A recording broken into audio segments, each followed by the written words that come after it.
I'm Dr. Chip the Knight, and this section of the 30 Keys to Grit is focused on social connection and the importance of that. In the past, we've talked about hope and optimism. We've talked about managing grief and loss and working with our elders in our community and so forth. In this video podcast, what I'm going to talk about briefly is just the importance that we have on staying connected to one another during the pandemic stress that we're all facing. So, what we know from disaster research is that social support is one of the key determinants of how people cope over time with disasters. There's some really important work that's shown that typical disasters like wildfires or tornadoes or hurricanes, things like that they really disrupt our social networks, often just from physical damage, and that people can't see their neighbors anymore. They're not connected to them because they're displaced, they're living in some other place. This is different with the pandemic because we are all still in the same place, but we've been restricted from being connected to people in a physical way, being able to reach out and shake people's hands or give people a hug and that type of thing. And so the social distancing, the home isolation, which thank goodness now is starting to open up, has been difficult for people, I think. And, I have a lot of therapist friends who are doing therapy via telehealth, and they're saying that it's just not the same to not be in the same room with somebody and being able to kind of connect to them in the same area, if you will, the same environment.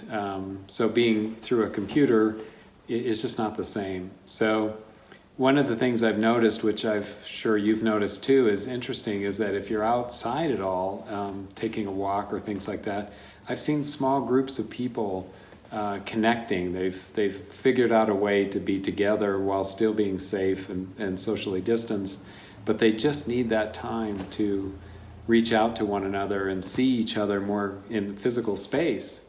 And so I think as we move forward during this phase of the pandemic, it can't be emphasized enough how important it is for all of us to focus on being together with others that we love and the people we feel connected to. There's a strong need in human beings to feel a sense of belonging, a sense of togetherness, a sense of being loved and cared for. So I think it's really critical that each of us make that a priority for ourselves, because work can take over. We're not going to an office now, or some of us are unemployed. And so we're stuck in our kind of routines now at home. And that may not include, and typically doesn't include, the opportunities to chat with somebody in the next office or chat with somebody that's at the restaurant that you used to work at and things like that. So there's this sense of being disconnected now that is pretty profound. So what I recommend to people during this time is to put it on your calendar.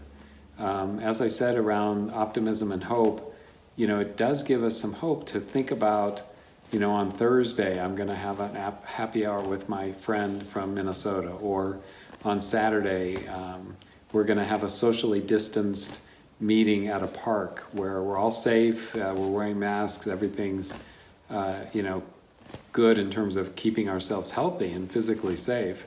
But at the same time, we're now meeting those needs that we all have in some way to be connected and socially in relationship with people. So that doesn't mean we shouldn't do virtual, having these virtual happy hours, virtual friendship chats.